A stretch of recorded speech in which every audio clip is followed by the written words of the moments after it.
guys, welcome back to Grandad's Shed, and this time we're looking at an old trolley jack. So I've taken a little bit of time and got the right spanners out to make it a little bit of a quicker video. But the problem it's suffering is when you pump it, it goes up, and then after a little while it just gently sags down. So I think there's three places it could be faulty. It could be the valves in the pump, it could be the master cylinder, or it could be the relief that you undo and let it go down. So I had thought if it was the valve we'd have seen that go up again, but doesn't appear to be the case. Now I know this trolley jack is at least 30 years old. The label there has got the word Japan on it, but you can't read very much else on it. You can't read the make and model on it, so that's what the label looks like. So I'm going to strip it down and have a look inside. So I've taken some time already just to put a tie wrap through the spring to make that slightly easier to get off. So I jacked it up while the spring was open, pressed the tie wrap in. So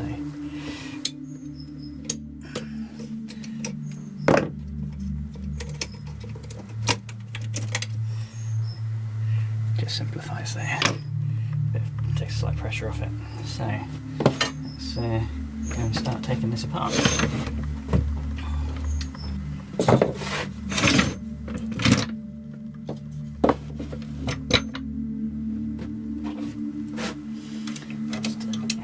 Take the wheel saddle off the bottom.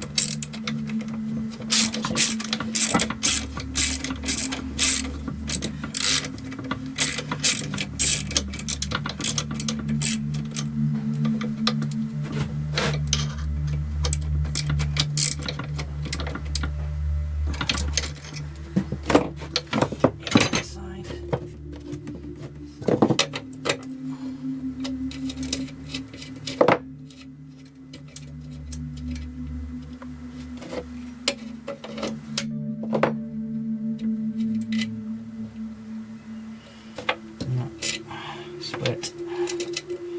Wash it.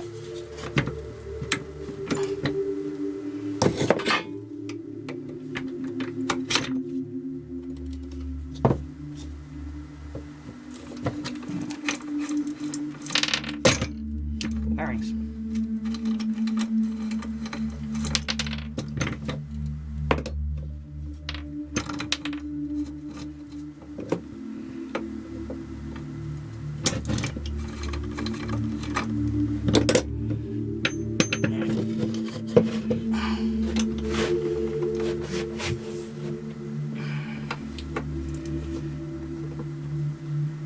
It's going to be fun to put that together.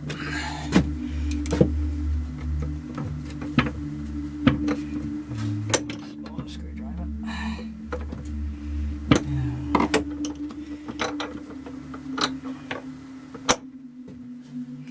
Worry about that in a minute. Okay, so that is what the bearing caster looks like, and they're just open bearings, which is why they're scattered all over the floor. So what I decided to do for the other side was wriggle a bit harder rather than undo the top bolt, so I've got the 4 Allen heads out. That's the saddle with the dirt bearing caster, and we'll need re-greasing before we put it back together, but at least it's not scattered them all over the floor. So anyway, let's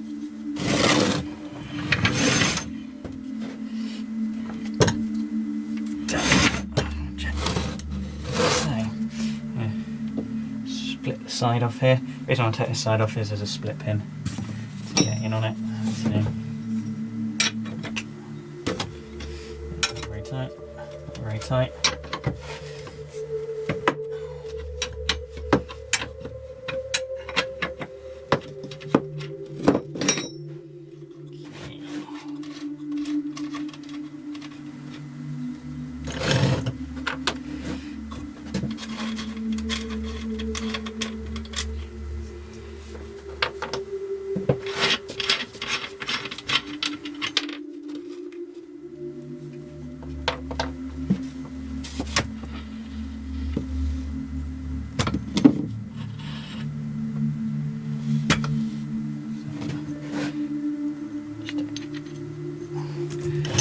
bushing there,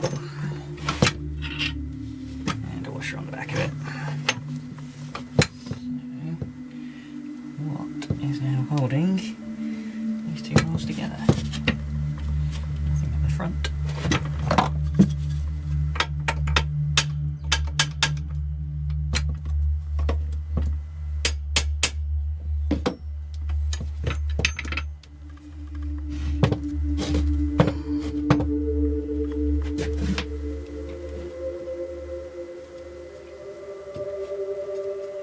There's a bit more stuff to take apart in there.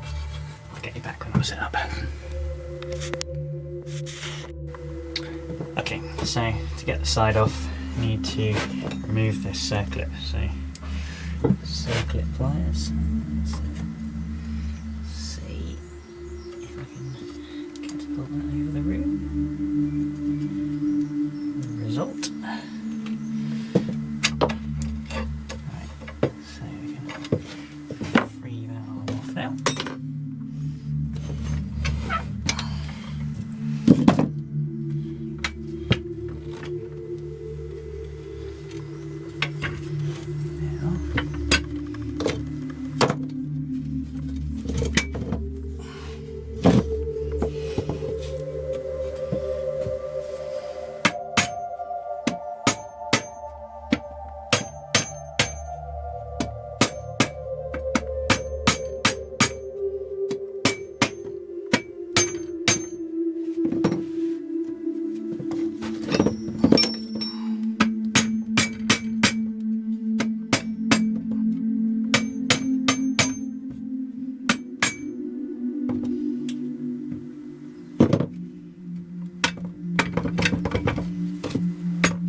Collar there, and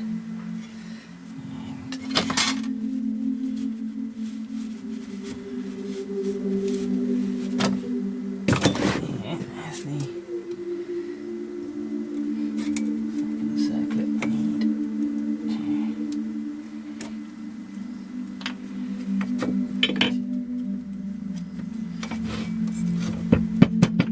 We want to get the piston out.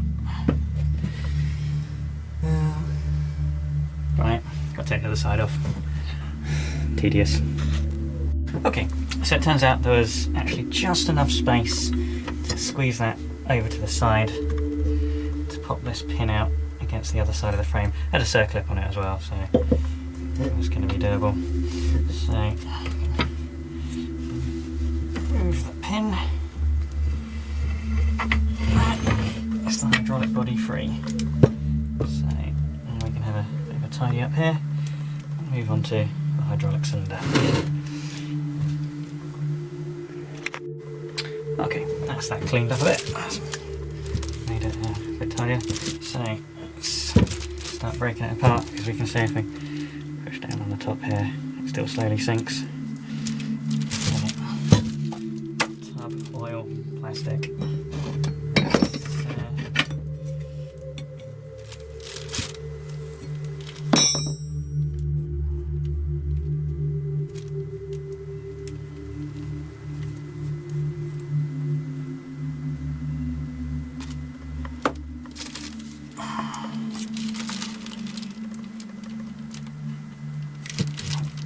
Fluid. That's an interesting mix of colours. It's kind of clear and dark. There's two different oils mixed in there. Right.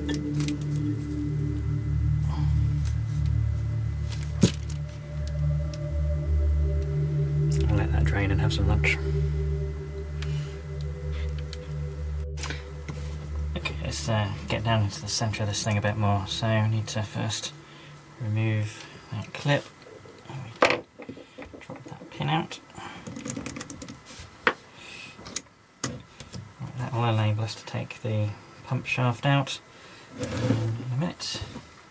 So let's first of all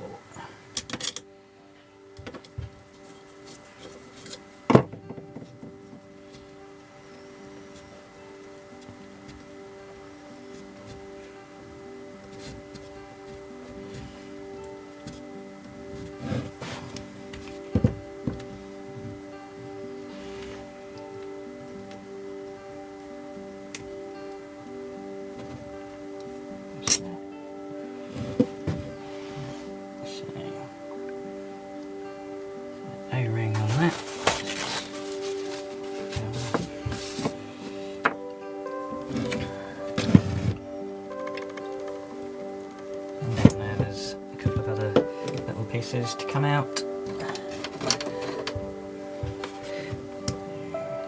There's a ball bearing in here.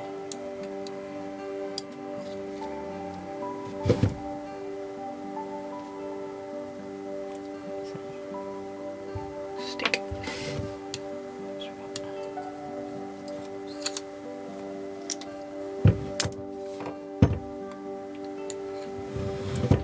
And a ball bearing.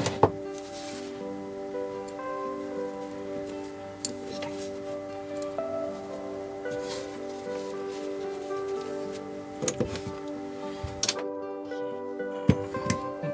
Squirted me. Well.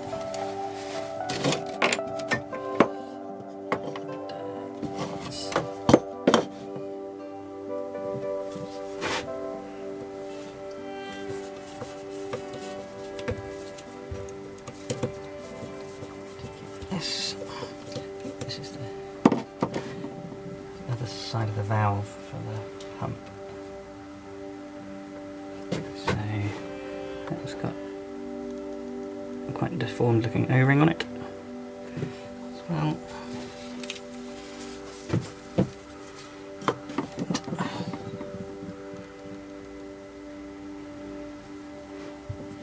It's got something hiding down there, I can't quite see what it is. Whatever it is, it moves.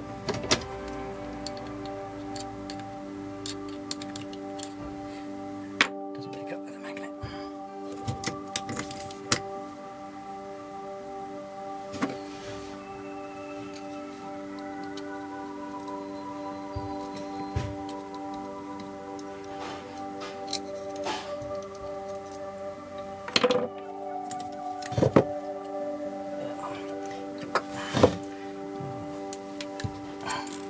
I'll dig that out in a minute, and I shall undo that and need to find a suitably large spanner to undo that.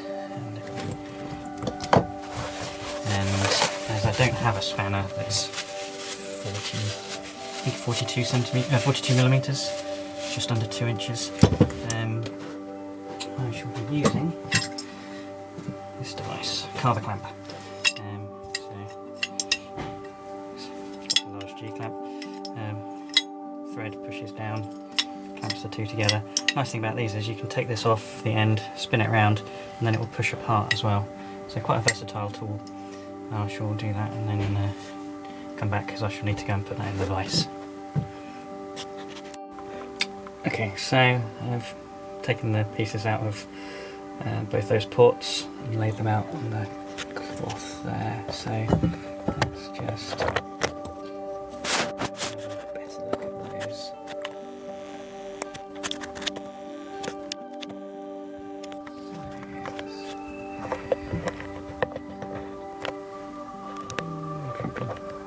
Right, so from the back port we have one ball bearing, we have a small shaft which has got some quite bad pitting on one end and not so bad pitting on the end that was presented there, so whether that moves around, and that's the pitting from the ball bearing. That's that ball bearing, and then down the pump shaft there's a ball bearing there, and there was a load spreader which has got indent matching the ball bearing, and then there's a spring, and that was then pressed home with the other thing. So I don't believe that O-ring would have been leaking because it wasn't wet around the top, and that O-ring wasn't leaking because it wasn't leaking out the back of the jack. So they are not the bits at fault. Now I shall continue taking it to the vise, and I don't think there's any more small bits to get lost. Okay, so after extolling the virtues of the carver clamp, I actually ended up having to take it outside and move the vise outside and put a massive cheetah bar on it, so I'll show you what I ended up having to do. So this is the setup. I've got it in the vise. Initially I had it clamped the other way around and had the carver clamp on here, but there was a slight taper, and that meant as you pressed on the carver clamp it just twisted and came off. So swapping it around so the vise held it solid, and then I tried the clamp on here, which didn't work so well because it slipped down. Hopefully I've not made too much of a mess of that surface. And then I went and decided I'd find a piece of pipe to go through the hole. So I found an old socket bar. So I put that through. Knew that wasn't going to be strong enough, so went and found a chisel, and I found the tightest fitting chisel I could, fed that up the back, and then supported it with a block of wood, so kind of like that, and then got this 7 foot, 8 foot long pole, slipped over the top of the tube there, and stood on both the vise and the bar, because that pole weighs 15 kilos, so that was quite a lot of leverage already, and just worked it round. Once I got 1/6 of a turn on it, it was impossible to bring it inside. So let's take it back into the shed. So that's now loosened off. You guys back there. Hopefully that works. So we can now take apart the master cylinder. So that unscrews.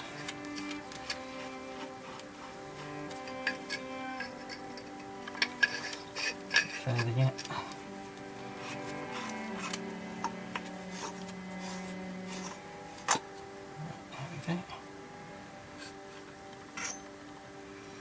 So that's the main plunger.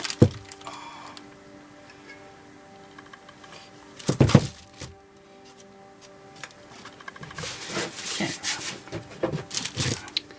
So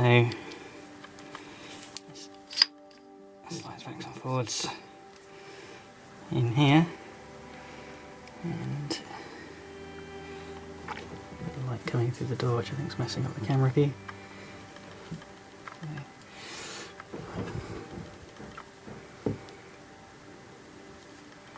This seal has added, so it's all cracked and perished, and that is why the jack doesn't work. Oh. So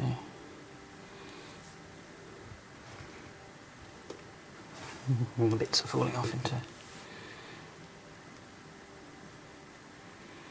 do I think it's there? So whether I can get a new one of these, I don't know. This type of jack is, if it's a 1.5 ton trolley jack, tool station, machine mart places, it's 25-50 quid for a new one. So I took it apart mainly as to see why it had failed, and I found the cause. So if I was to put it back together, I would need to clean out the insides because some of the dirt's got in there. I'd first have to find one of these seals to put over the end, but I think until I can do that, that's where this video ends. So thank you for watching, and hope you enjoyed taking apart something, and till next time, thank you.